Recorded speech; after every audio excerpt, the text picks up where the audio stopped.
Hello, everybody. Welcome to our live stream today. It's a bit of an amalgamation. As you know, we've been going live for a few weeks with myself, Harriet, and Chris, and we've had different guests on, and I'll come and introduce our guest in just 1 second. But we've also launched this newer content of Ask Sibs with a hashtag, and it's really just a nice way to frame certain questions and talk about certain topics without getting lost. There's just so much to do, so much to talk about. I think we were all a bit at sea as to what the easiest way of bringing you value was. And I think this question format is actually really helpful as well. So we've got a sort of an amalgamation of those two formats. So as mentioned, we have our guest today, Pippa, who was on the Daily Sib sometime back in the summer. It's all a bit of a blur. The weeks and the months run into the next. But yeah, first of all, thanks for joining us, Pippa. And it'd be great for anyone that didn't see that or hasn't come across you, just give a little bit of your background and what you get up to day to day. That'd be lovely.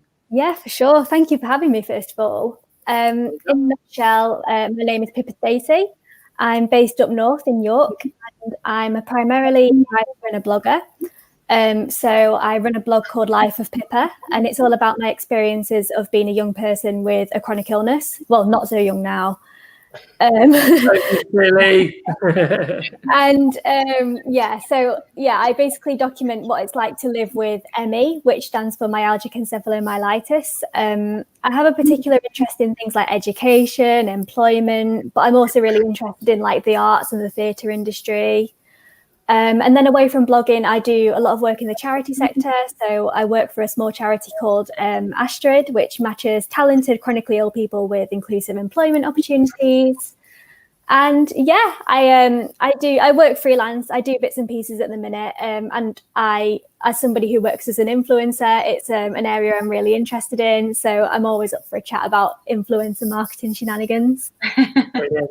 And before we get onto the question and the general discussion, I noticed on your social media, I think it was yesterday, that about a year ago you'd done a TED Talk in York. Is that right? Yeah, I honestly can't believe that was a year ago. I think time has lost all meaning to everybody these days, but it's so strange. Yeah, I am extremely jealous. Like, of all the cool stuff, that's massively still on my bucket list. So you'll have to give me some advice later on how to go about that. But no, most of all, just big respect for having done a TED Talk, because that's an amazing achievement. One of the scariest things I've ever done, but oh my gosh, you need to do one at some point. You would absolutely smash it. Maybe that's a new year intention, new year resolution. So yeah, obviously we've framed the thing around why are influencers vital for disability inclusion. And I think, there's elements of that where, as anyone now knows, Purple Goat, where Disability Horizons is sort of the content and the empowerment for the disabled community. Purple Goat is almost content but empowerment for brands to be more comfortable and inclusive with disabled people. So there's all part of that bigger side that Horizon still cracks on, but Purple Goat, we're very much day-to-day, our clients are businesses. But then what we've found very much through the work we've done with the Goat agency in general is that working with influence just offers so much around sort of the understanding of that person's topic area. So whether that's understanding of disability, but like you talked about writing, the arts, like, it's not like all you do is talk about having ME. You're talking about just your personal enjoyment and pursuit. So whether someone's disabled or not, I think there's that sort of insights, there's creating content and storytelling is really powerful. And then obviously it's sort of word of mouth at scale. It's like if you say something, Pippa, that you've done that was of help and of interest, people that follow you, sometimes because they have ME, and obviously I'm sure your demographic audience is not only people with ME as well, but like there'll be things specific to ME and then things more broadly. But essentially you can then get different messages and news and updates out to your community. So it's a very multifaceted situation when it comes to how influencers are broadly benefiting brands. I'm going to bring in Harriet and Chris. Haven't got you involved yet. So, I mean, we've actually worked more closely day to day with, sorry, not brands, with the influencers. Obviously, when Pippa, you've worked with Purple Goat on like the Tesco campaign that we've all been talking a lot about. Yeah, that was good. That would be Harriet and Chris that were involved in it. So I guess just first of all, start with you, Harriet. Just it'd be great to just get your input and thoughts on how working with influencers like Pippa has been really powerful. And that doesn't have to just be only the business case, but it can be the societal change level and just the personal side of just what it's like working with disabled influencers as well. Yeah, I think it's super powerful, and it's becoming increasingly more powerful. You know, brands are starting to really just solely do marketing through influencers now. People are stepping aside from the usual, and it's like social media is a huge part of life. So I think it's amazing to see how people can, you know, have such a great following and do so much good and change. So for me, I see it as more, you know, influencers, when it started off, it was like it seemed like very generic product, or like it was, everyone was doing everything. Whereas now I think it's evolved to influencers that we work with specifically, that I've personally come across, is like they know their audience. So for example, Pippa knows her audience from what I see on her content, and everything's very relatable and it's communicated in such an authentic way. So I think it's so powerful and special because, you know, not a lot of people can engage people. Like I couldn't engage like 10,000 people. Like it's so nice how it's like a storytelling piece as well as, you know, lifestyle things that you enjoy. It's not just disability or like one thing. It's very nice to see like life, like passions, employment, like you said, education. And I think brands now see the value and use a lot of influencers because, you know, if they're interested in a product or a service, if they tell their audience, it's very engaging and it's so authentic, and then it'll pass on word of mouth, and you know, it helps not only people but it helps businesses with people's purchases and visits and stuff like that. So it's extraordinary to see like the behind the scenes as well of the impact it has. So yeah, it's amazing. It's a real win-win-win, isn't it? It's sort of like I don't know. We'll sort of have maybe a discussion a bit later on the specifics of the business side, but sometimes people feel a bit icky around like the marketing and the selling a product or service. I don't mean even particularly influencers do, but generally the population's like, oh, what's influencer marketing? Or like, is that right? But like, I think that when done well, there's such a upside. But obviously, like anything, if you do it distastefully or immorally, that is wrong. So it's not that influencer marketing is inherently good or bad. It's the way that it's done that makes it good or bad. We can expand on that a bit later. But Chris, coming over to you, just furthering on from what's been said, it'd be great to get your thoughts as well. Yeah, I mean, generally, I think disabled influencers have been kind of neglected somewhat in this kind of marketing. So I think it's vitally important. I mean, I know the business case, we go on about it all the time, but it is important. Businesses need to see there's a vast market out there that they're not fully utilizing yet. I also think there's a social impact of raising the profile of disabled influencers. You know, just by living their lives, they are there in contradiction to stereotypes and preconceptions. And I think it's not just the disabled community that affects. With these mainstream brands utilizing disabled influencers, it will help with attitudes for everyone on a much wider scale. So I think it's definitely a big and important issue to get as much work as we can out there for disabled influencers. Get parity across the industry. Definitely. And to touch on that as well, sorry, just whilst because I agree with everything that Chris is saying.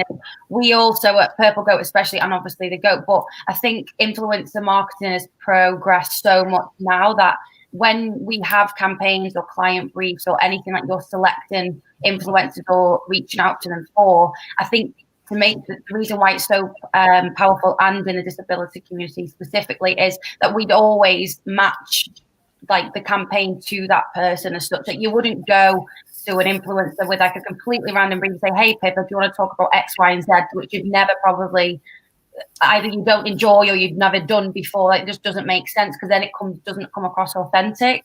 And I think that's where the power lies, in the authenticity, because the message gets spread wider. It looks real. It feels real, and people relate to it more. So that's, I think, that's the importance of campaigns and influencers, like working together with brands. Yeah, I think on both sides of it, like, integrity is hands down the most important thing. Like, and I think influencers have to take responsibility for that as well, because if you have an audience, this is the way I always see it. If you have an audience that's willing to give you their time and their attention and support your work, the very least they deserve is for you to be sharing your honest and authentic thoughts. And that cannot be swayed by the kind of like business and marketing side of it. So I think it's so important to be selective in what you're choosing to promote, who you're choosing to work with, the agencies you're choosing to partner with. All of that has a bearing. And to be honest, from an influencer perspective, I think that's one of the most crucial things to making this work in the long term, because you've got to retain the trust of the people who, like your audience, really. So I think that's a really big thing. It's never something that's to be played down, I reckon. Yeah, agreed. Well, we love a little bit of audience participation, so I'm just going to quickly Neil saying afternoon, Martin, hope you're okay. Raymond saying hi everyone, so hi to Neil and Raymond. Teresa, hi Martin, hello all. Chris, little sort of wavy hand emoji.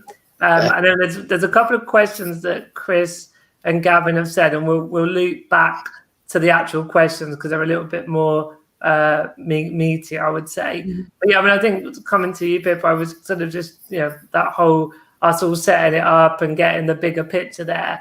Like, I know that as a disabled person, I genuinely want to feel like a consumer. And I think maybe there's almost this sort of conflict or awkwardness sometimes felt that, like, generally business or marketing can feel a bit icky for general consumers.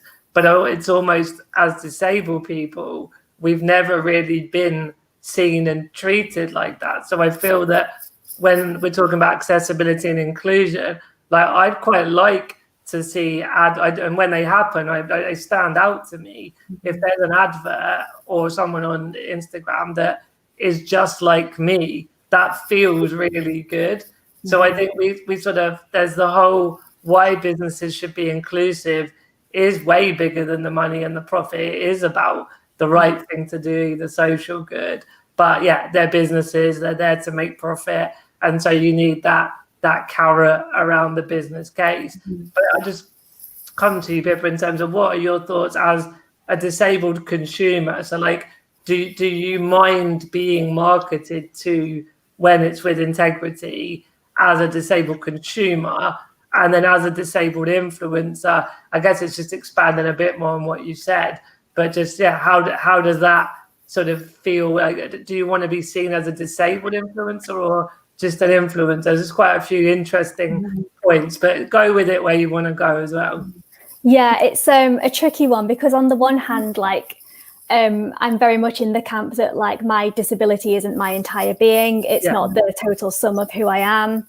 But then at the same time, I think because disabled influencers have been so excluded and been such an afterthought in the past, I'm more than happy for people to look at me and think, yes, they're a disabled influencer. They're one of the people who are helping to perhaps normalize various different kinds of disability, whether that's chronic illness, various different conditions, and especially within chronic illness, the massive spectrum within chronic illness as well, with some people being well enough to do certain things and other people having a completely different way of life.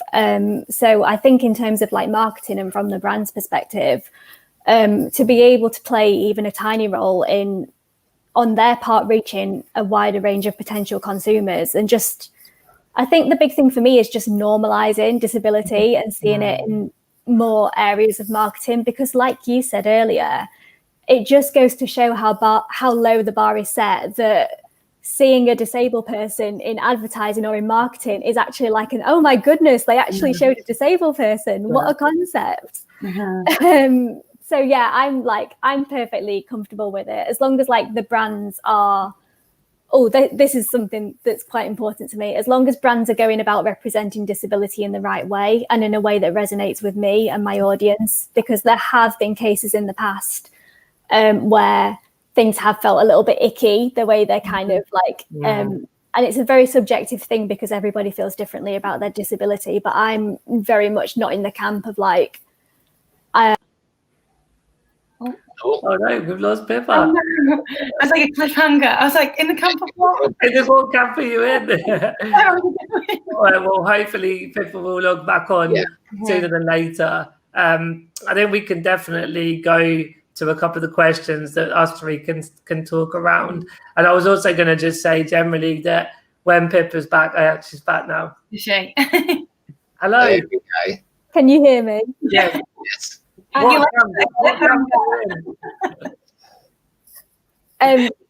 we good to carry on? Yeah, just carry on. That's fine. Yeah. Did you remember where you were with that amazing? We're all on tenterhooks here.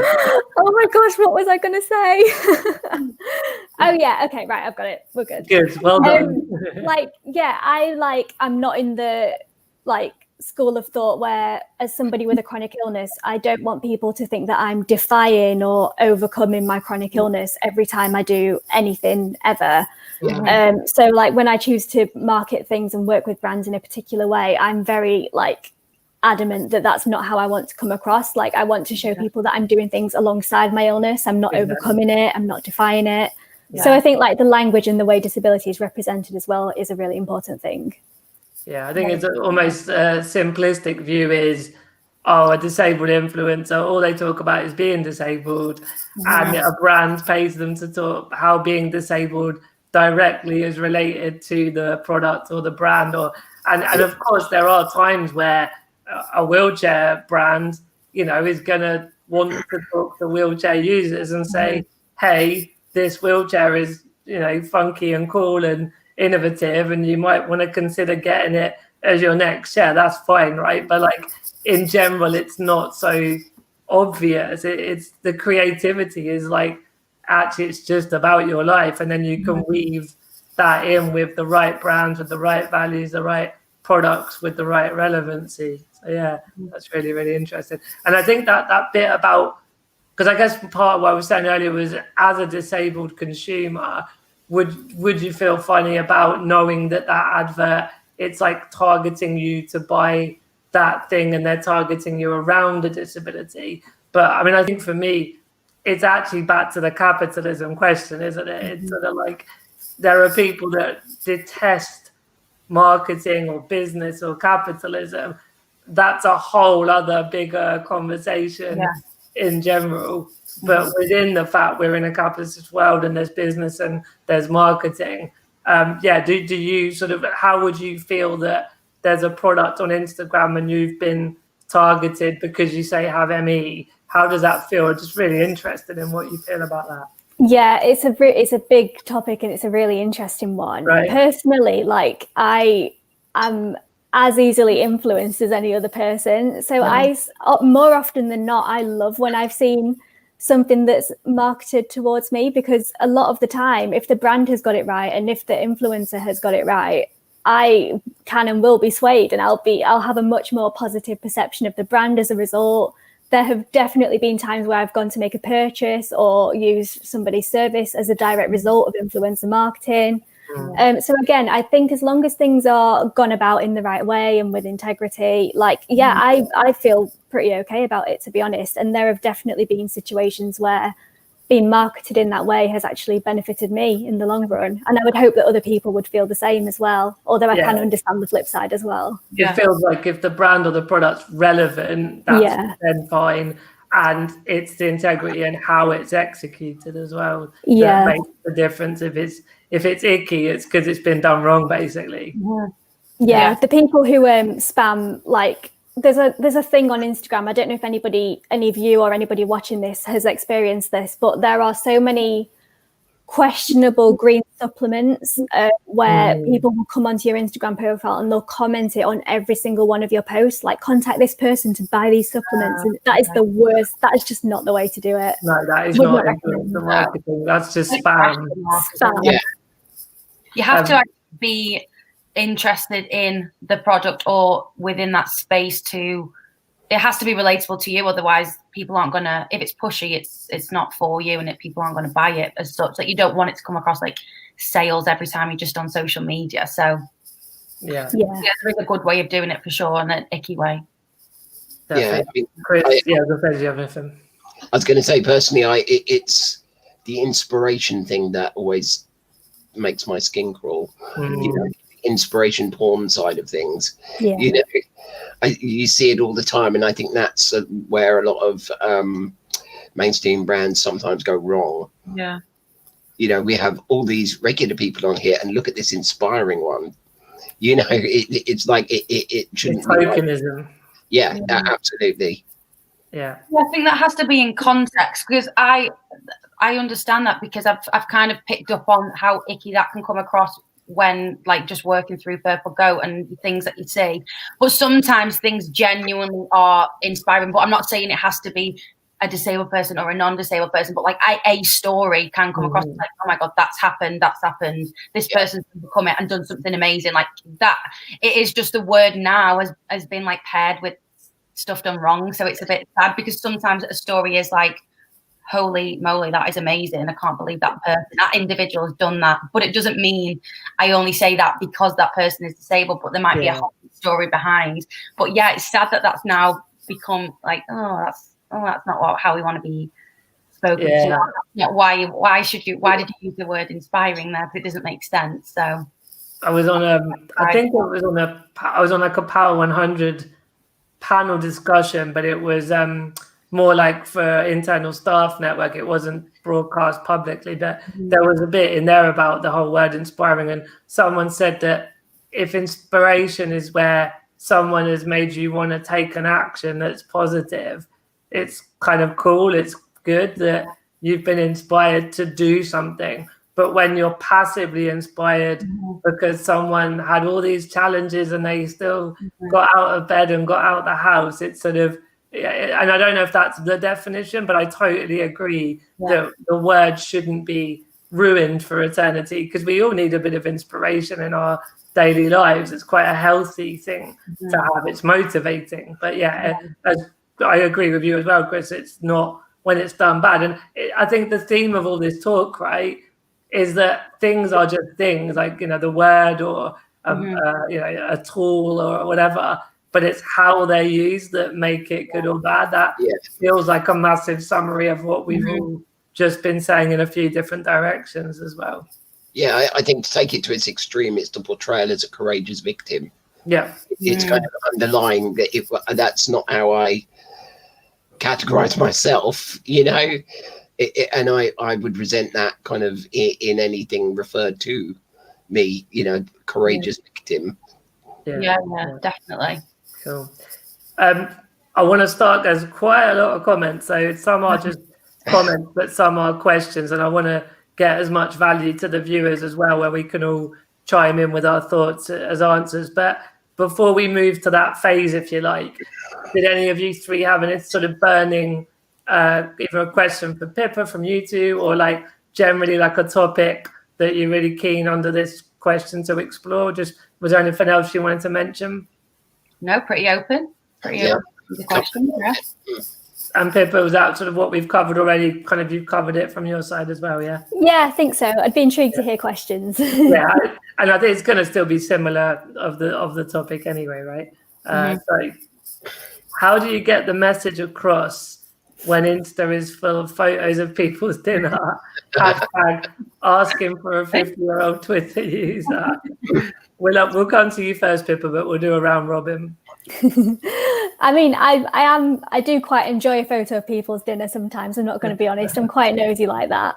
I think in terms of like, if it's you're talking about and you're trying to communicate a specific message, I honestly think the best advice I could give would just be to just be yourself and like just document things as you go along. So the way I kind of like try and explain it is like, I never set out to like raise awareness or like be an influencer or anything like that. It just sort of happened that I was documenting my life, and then slowly more and more of like the disability related stuff started to creep in. People started to respond to it. I started to realize that talking about and facilitating conversations on specific things like it just happened naturally. So like, I feel like there's a way of doing it, and you will know in your gut better than anybody what makes most sense to you and what makes most sense to your audience. Yeah, agree. I mean, if people are watching now are interested in a bit more about how, I remember our interview in the summer, Pippa, you really broke down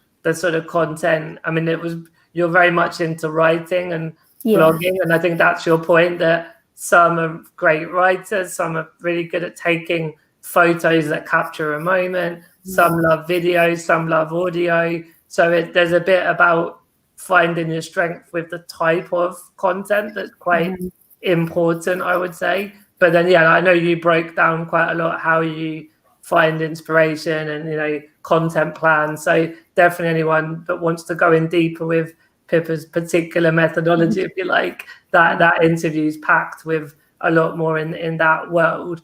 But I think that's exactly what you said is really cool. Harriet, Chris, any thoughts for other Chris asking the question? Yeah, I mean, just to mirror what Pippa said, I think definitely having the influencers be authentic and organic rather than advertorial in their posts anyway. It needs to fit with their feeds. I mean, and it depends on the brand as well. I mean, if you are selling, some sort of food thing, then photos of your dinner is probably what you're after. Well, yeah, exactly. Well, and it's your passion, right? Like if you just literally only like food is all you want to think about and talk about, that you should share that because that's your jam, that's your passion. Absolutely. I mean, our sister agency, the Go Agency, it was something they said that I thought struck me about influencer marketing. They said, if you took a Spider-Man vintage action figure and stood up in the middle of Trafalgar Square and tried to sell it, you wouldn't get much money for it. And if you stood up in the middle of a sci-fi convention full of Spider-Man fans and tried to sell it, you would get far more. And that's basically influencer marketing in a nutshell. You are specifically targeting the exact customers you're looking for through the selection of your influencers that you pick. Yeah, and so to Chris, who we know more sort of generally about what his world is about airlines, aircraft, getting wheelchairs on and all that sort of stuff. So if he were to document going to conferences or speaking on conferences at home and like what are the barriers to getting wheelchair on aircraft, what are some potential solutions, like back to your point, Pippa, documenting that journey would engage those that are interested in it. And I suppose the tactical advice would be hashtags, right? So that Spider-Man convention people would probably be knowing who the influencers are and what the hashtags are.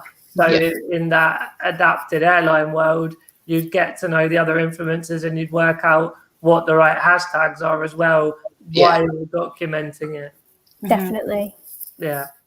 Harriet, any thoughts, or even like just thinking of the campaigns we've done, any, just looking at some of the other disabled influencers we work with around sort of how you think they go about becoming more known?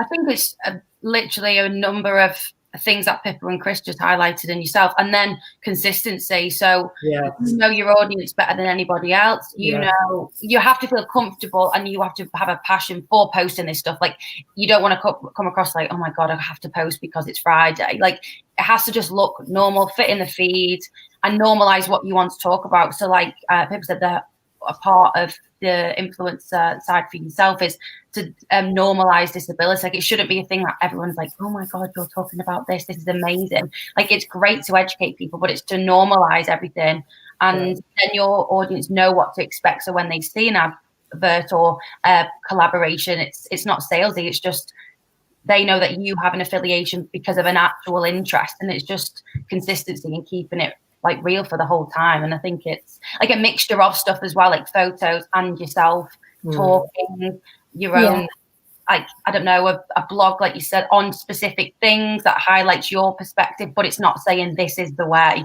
It's just, this is what my opinion is.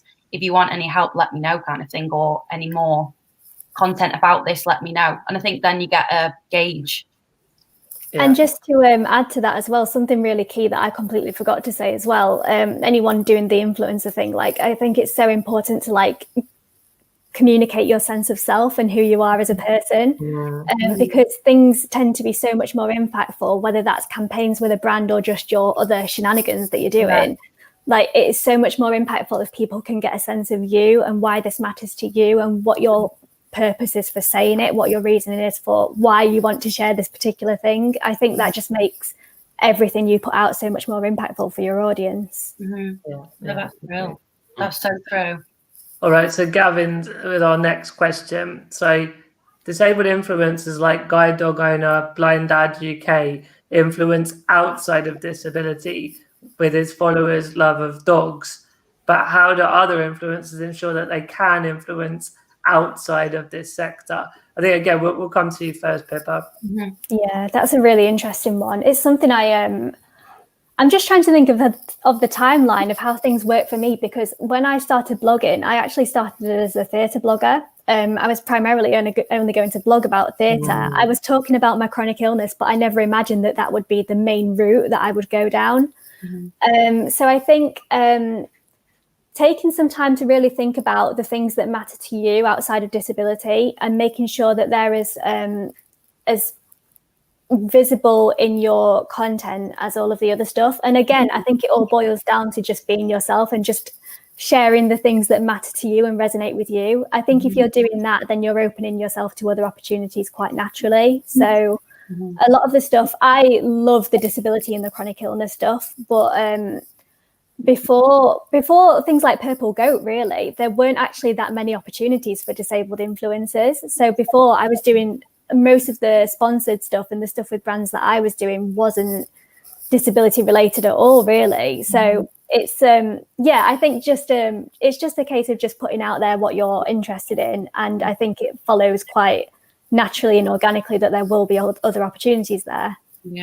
I think with Gavin's question, it's that I'm wondering again around the hashtag tactic, that maybe if you want non-disabled people to find you to then educate, it's partly your point, the content needs to almost be universal, that it's not, you're not saying, hey, disabled people who are following me, you speak more broadly, more generally, but then like what hashtags might you be found in a general theatre, like what other theatre hashtags, not what other ME or the sort of disability, and you probably would throw both down, right? But it also comes back to what's your objective. If it's to raise awareness outside of the disabled community, you might double down on those hashtags. So I think it's what's your goal and what's your passion and your personal preferences as well.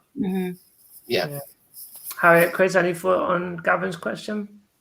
No, I just touched upon them. I think it is just it's you talking about what's actually of interest to you, so then it'll cover it naturally. And then if you want to like amplify it, then like tag people, start conversations, hashtags, like share other influencers within that space that you relate to. So it's not just about disability, it can be about theatre. If the guy that he mentioned was talking about dogs, like different pages on that, and then just amplifying it within that space, and then it'll just come naturally and organically because people will also follow to see that content. So I mean, depending on the campaign as well, we would look for influencers that have a well-rounded feed, depending on what we're trying to spread awareness of or that kind of thing. So I think if an influencer is very one track, they'll get campaigns only that are related to that. So and that goes with disability as well. There's two sorry, I was just going to say two really clear camps. Like, I read up on a lot of stuff about influencer marketing, and I follow influencers who talk specifically about influencer marketing, and there seems to be a really big divide between people who think you should really hunker down on your niche and only do your niche and do it in loads of depth and just really focus on making the contacts within your niche. And then there's the other side, which thinks you should diversify wherever possible. So you still have your specific, various different niches, if that's a word. Yeah. So like there's two very different schools of thought, and I must say I'm definitely in the one that covers more. I'd much rather focus on a wider range of things because I personally think that better reflects my life. So it's an interesting one. There's nothing wrong with having passions, but when you look at people who have an influencer feed that is on a specific subject, quite often the posts where they say something off topic that's real and authentic are the most engaged, the widest spread, the widest viewed, because people want something else as well. They want it to be wider, more rounded. Yeah, definitely. Yeah, because your life is like that. It's not just one thing all day, every day, and only like one thing. Well, I mean, people can, but it needs to look like relatable. Like people have days, people have mornings where they're talking about a specific thing, and everyone goes, "Oh, same, that's happened to me." And that's when you get your most engagement, when someone goes, because if you look like you're living a perfect life, people go, "That doesn't seem that true. Like that can't be possible." So.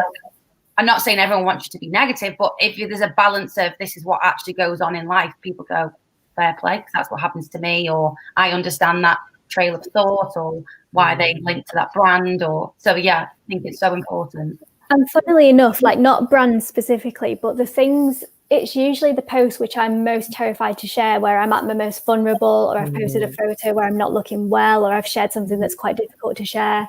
The ones where I really feel terrified about posting them before I do are hands down the ones that get the most engagement, and more importantly, like the most human response from other people. Because I just, again, it's the authenticity. I just think it's so important to show the flip sides, especially when it comes to disability and chronic illness, and break the kind of highlights reel behavior, because I think that can be such a damaging thing when there's too much of it. Yeah. Wow, interesting stuff.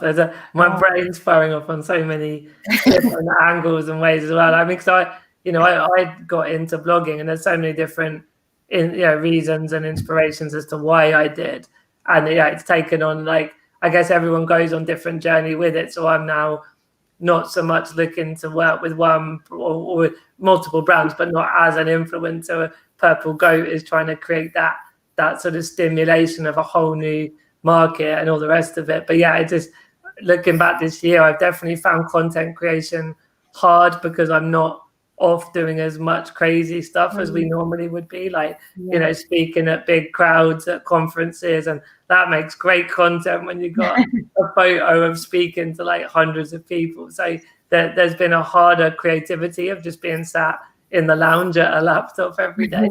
But I think in the end, I'm back to Gavin's question. It's like, if someone wants to influence non-disabled people about disability, there are millions of ways to do so. But some people may not want. That's not the reason they blog or they create content. So it definitely comes back to what are your goals and objectives, I think. Yeah. Right. We'll try and rattle through a few comments. So Monica says, absolutely super powerful, working together and be authentic. So good agreement there from Monica. Namaste. I interviewed Pankaj. He does accessible tours in the Himalayas. So he's taken with different disabilities, including wheelchair users, to do variations of going up to base camp and that kind of stuff. So namaste back to Pankaj. Victoria, what are your thoughts on this new tipping option for content providers, influencers? Do you know about this, Pippa? Is that like the coffee? I think, it is literally like when you tip someone in a restaurant, you could tip your favorite influencer for their latest content. Okay. It's a very controversial one.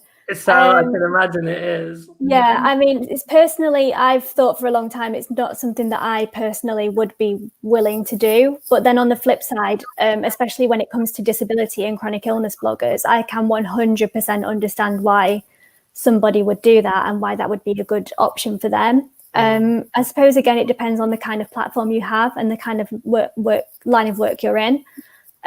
So I always kind of thought, like, if people wanted to support me, they know that they can buy one of my books or buy one of my ebooks.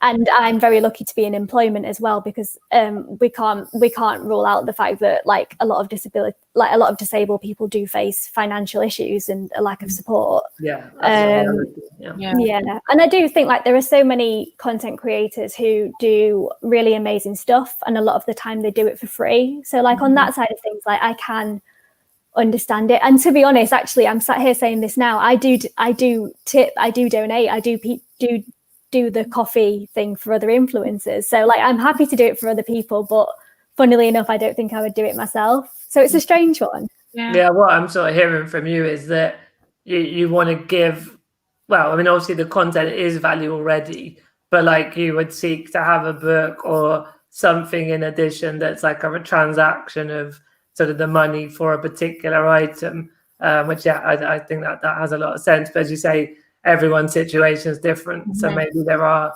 reasons. We've got about 10 minutes, and there's a few more questions, and there's a bit of a sort of we'll have a bit of a roundup, so don't feel obliged to speak to this, Harriet and Chris, but obviously if you've got a burning thought, by all means share it as well. No. Other than I have no objections to people trying to monetize their Instagram feeds any way that they feel is appropriate. I mean, this is not demanding money for content. This is tipping the same way you would anywhere else. So that's my only thought on it, really. Yeah. Okay, cool. Interesting one here from Teresa. Hi, I'm a carer and often have to speak for my severely disabled son. How do parents get more sellers selling disabled children's clothing, equipment, etc., alongside adult stuff, and to stop saying there's no demand? So I think there's maybe something here where it might go a bit tangential from the core sort of influencer, but I guess speaking to our topic today, we can just give a very quick thought each around that. I suppose what we're saying is how to stimulate more products that are adapted for disabled people, and maybe there's something around influencers that can help to do that. So Chris, any couple of thoughts on that question? I know over the course of our work, we've heard of a few brands that have looked into this. I think names that come to mind is Tommy Hilfiger, and I believe Marks and Spencer's as well. But yes, they need to do influencer campaigns really, and see how it affects, the awareness of these ranges, because I think they put money into developing them and producing them, and then they don't really communicate well enough to the public that they're there. The potential consumers, because it's back to the business case.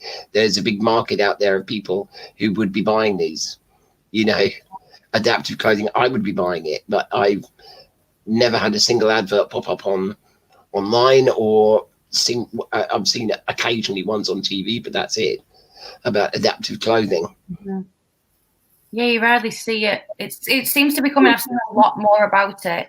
An adaptive specific brand for adaptive clothing. It has really progressed. And Victoria asked the question. No, she has unhidden clothing. Yeah, I always see it across Instagram. But I don't. It's strange how I understand what that lady's question is as well, because she is the carer of her son who needs the adaptive clothing. It's like, how does she put that opinion across? Is that what she's kind of touching upon? I mean, it sounds like she's having difficulty getting the bigger brands to engage on the conversation. Yeah, it's frustrating, isn't it? It's like an insight piece on the brand. It's like who tells the brand that they need to do the insights to find out what the people need from the adaptive clothing. Without some sort of like petition or huge community push, and whereas that brand's like tagged in something, or somebody is having that meeting to initially start that conversation. So I don't know the answer is specifically as like black and white, but it never will be, will it? But it's different levers that we can pull. And to today's chat, I think if influencers raise awareness of that problem and more massive consumers speak to that problem, then it comes back to people power, the way that like you can overthrow governments, you can get brands to be more engaged because they know that millions of people want something. So there's that for me would be a way that influencer marketing could more speak to the awareness raising side that results in brands changing. But as Chris said, I think some brands had tried it, but they then didn't market it properly. So they put it down as a failure, but it was because they didn't actually invest the way they would with a different product in other markets as well. Yeah. I think it links back to the fear as well. The fear of the brand, the fear of getting it right, the fear of if they do this campaign and then it doesn't go as well as they expected or get the results that they wanted or causes a bit of, conversation that might not all be positive, that goes back to either didn't market it right or the fear of, I don't want to get it wrong and offend people. So it's the language and attitude that they need to be educated on prior to doing the influencer activation. You can do the insights before to make sure you get it right. So the whole cycle, we know it. And Teresa just said, I have to hunt things out and ask companies to make small clothes smaller. So sort of adapting it for a child basically. But there's lots of disabled kids out there. Keep up influencing, guys. So I think we've sort of broadly touched on what Teresa meant, which is great to have that. Pippa, any thoughts on this topic?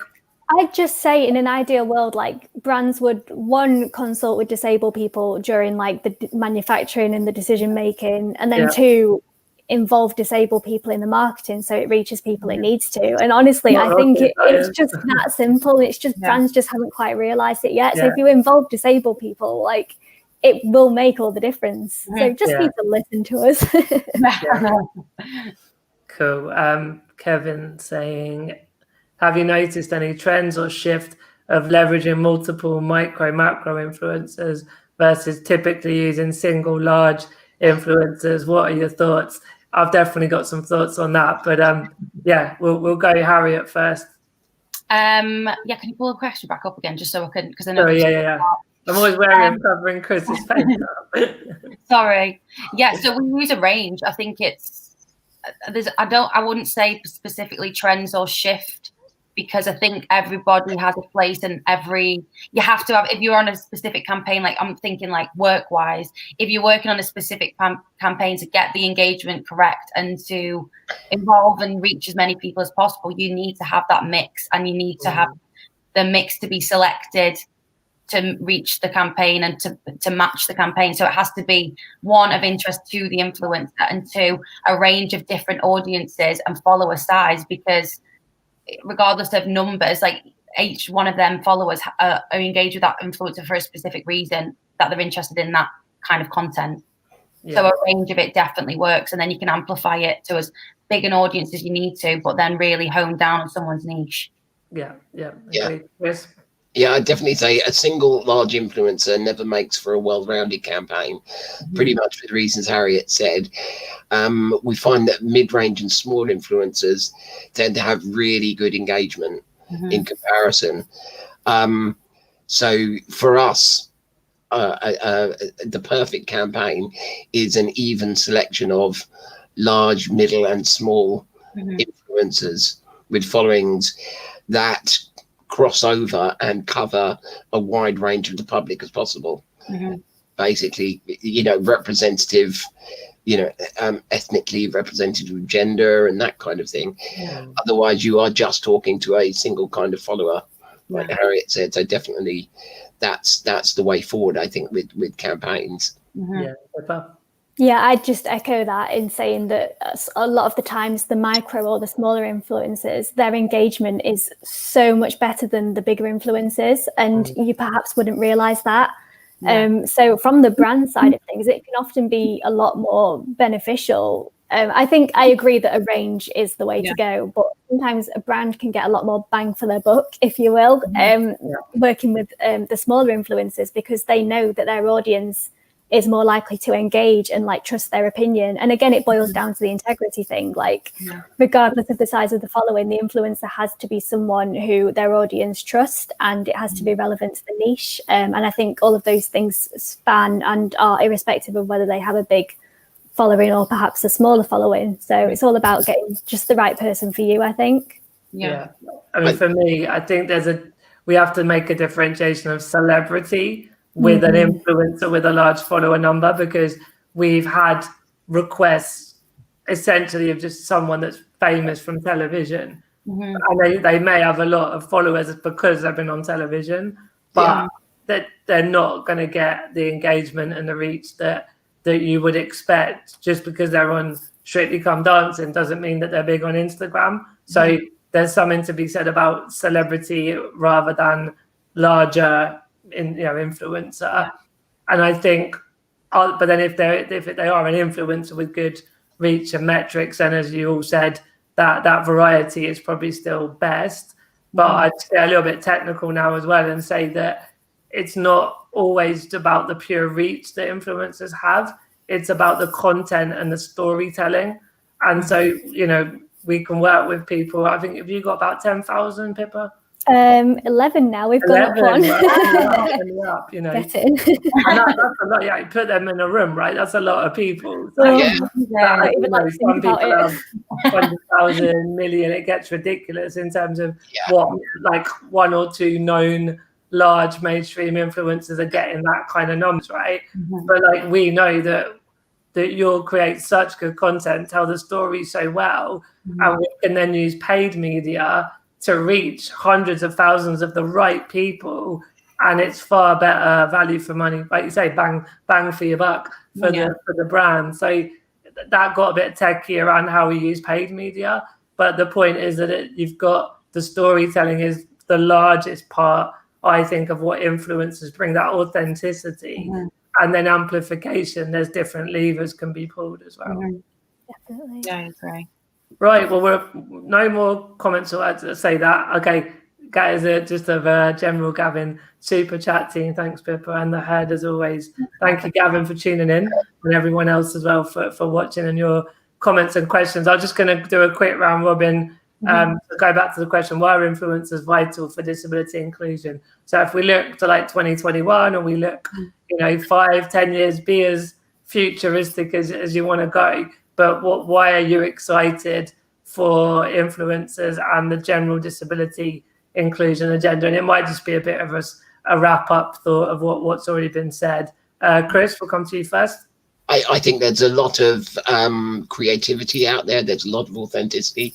I think it's underutilized in the advertising industry, and I can see it increasing. I can see interest from bigger mainstream brands coming, and that's the way I think it's going to go. I think there's an industry we're kind of constructing from scratch at the moment, and it's brilliant. Which has, I talk about documenting. I think we're more in our stride. I want to document as much about the challenges as the opportunity, because I think there are real barriers, as Teresa was saying about brands. It's not like we walk in and a brand's like, oh yes, fantastic. There's a lot of work to be done, but I think it's going to be good to articulate how a brand new industry is exciting, but there's challenges as well. Harriet?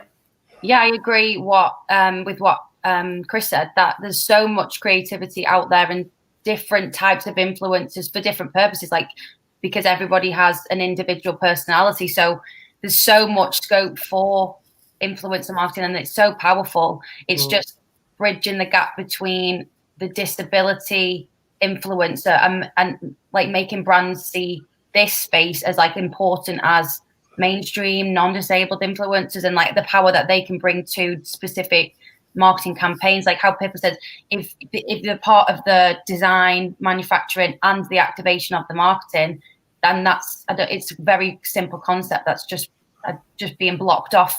I don't really 100% understand why.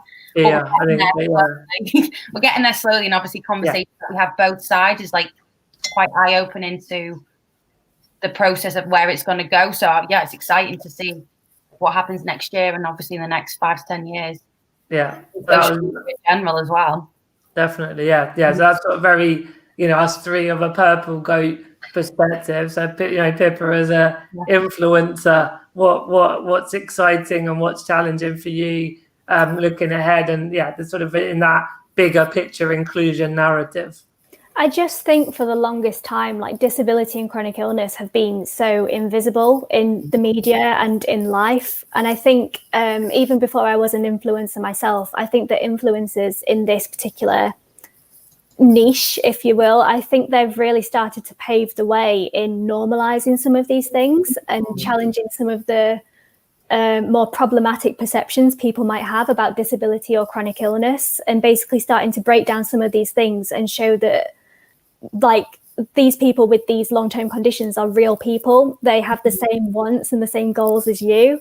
Exactly. And I just think it's a really exciting time. I think there's a lot of work ahead still, like you said, but I feel like the tides are slowly starting to turn. And I think with the right influencers working with the right brands, I think that's something that we can just continue pushing out, both for the brand's benefit and to just challenge these perceptions in society as well, really. Yeah, totally agree.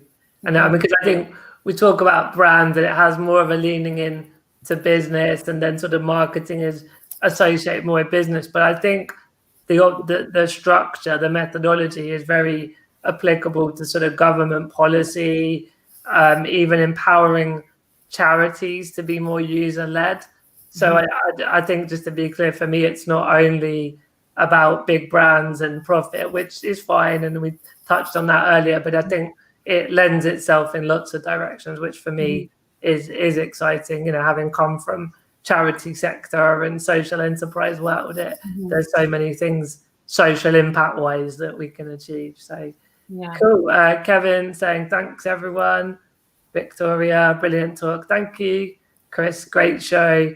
And Thomas, thanks guys, great talk. So yeah, really nice engagement today. It's lovely when we get people on the live, and obviously lots of you will be watching this back later, and still feel free to comment and get in touch and ask any questions. Also let us know if you've got any questions you want us to cover in terms of actual episodes, not just questions about today's topic. But I think that brings us to an end, everyone. So thanks you three for your time and great answers. Thanks, Pippa. Thank you for having me. It was great.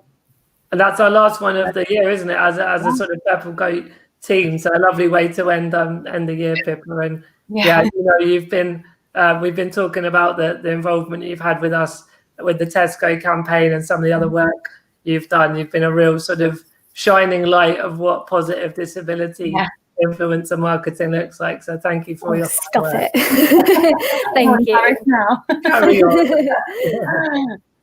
All right. Yep. We'll be back soon, and everyone take care. Bye-bye. See you soon. Bye. Bye.